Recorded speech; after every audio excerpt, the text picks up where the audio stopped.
Podcasts on UNC-TV.org are made possible through the financial contributions of viewers like you, who invite you to join them in supporting UNC-TV. Kinston, North Carolina is known for so much, but microbrewing hasn't been part of that heritage. That's changing thanks to Stephen Hill and his son-in-law Trent Mooring. Stephen used to homebrew back in the 70s, and Trent always liked fancy craft beers. They both shared a dream of commercial brewing, so they went to work. Stephen had the money and Trent made the time. It tastes like a bourbon barrel-aged beer to me. We came up with the idea, and luckily Trent had the time to, he quit his other job, he had the time to do all the legwork. The plan seemed to come together. Stephen and Trent got everything they expected, plus about 1,000 other challenges they didn't anticipate. They both agreed on most everything about the business, even locating it in downtown Kinston. This is what we want our beer names to be. This is the building that we want. This is how we're going to do it. They had the building plans drawn out, the bottle labels confirmed, but Stephen and Trent had to turn to music for inspiration on naming the brewery. They found it from the Nitty Gritty Dirt Band. Mother Earth still cares for me. We were just going through old records going, what speaks to us, what song titles, we had the whole vision of the company before we ever really named it.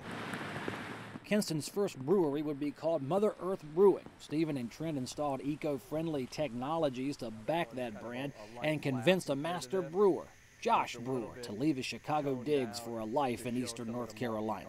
Or some of the malty notes.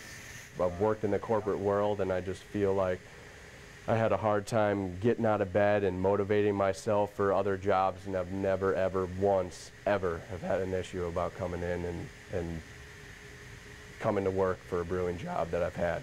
I think it's just so bold and big. That Mother Earth gave Josh the master brewing leap he'd been anticipating. For Stephen, Mother Earth is his chance to fuel his artistic drive, where a reinvigorated downtown building would be an anchor for a city block where the brewery's neighbors would be artists.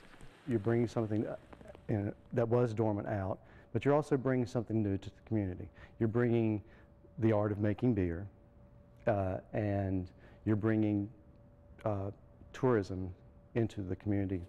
We wanted to take this old, needy building and really turn it into, what you see today, which is Mother Earth Brewing. For Trent, running Mother Earth lets him compete with the brewing industry's big boys. I've always been real obsessed with the craft beer industry. I was more into tasting beers, more into just the whole uniqueness of the business and how it's a bunch of guys together trying to go against the big guys and just the community aspect of brewing. Josh brings the science of brewing to the table, and Stephen and Trent bring their taste buds, gut feeling, and creative flair when deciding the beers Mother Earth will release. Making beer, it's an art. So there's no difference in someone who can take a brush and paint on a canvas or someone who can take 4 ingredients and come out with a wonderful tasting beer. We spend so much time talking about Mother Earth. Mother Earth's probably going through my mind 100% of the time when I'm awake, basically. So anything I do, if I'm just leisurely reading at home, I'm thinking, how does what I'm reading relate to something I could do at Mother Earth? Or, see a movie, that's kind of cool. How could I relate that to Mother Earth? It's on my mind's always Mother Earth, Mother Earth, Mother Earth. And what Stephen and Trent can relate to Mother Earth will most certainly reflect on the impression they're making as old downtown Kinston buildings receive new lives. What are you going to have to do to make Kinston a destination place for microbrewing? keep on brewing good beer, marketing enough to let people know where we're at and what we're doing and who we are and what's behind the business. Everybody in Kinston has been so supportive and extremely excited about the brewery being here because it's unique. I mean, there's not a lot of breweries in eastern North Carolina. And if Trent and Stevens' plans continue, Kinston will soon be known for its fine art, fine brew, and the unique way they brought new jobs to eastern North Carolina.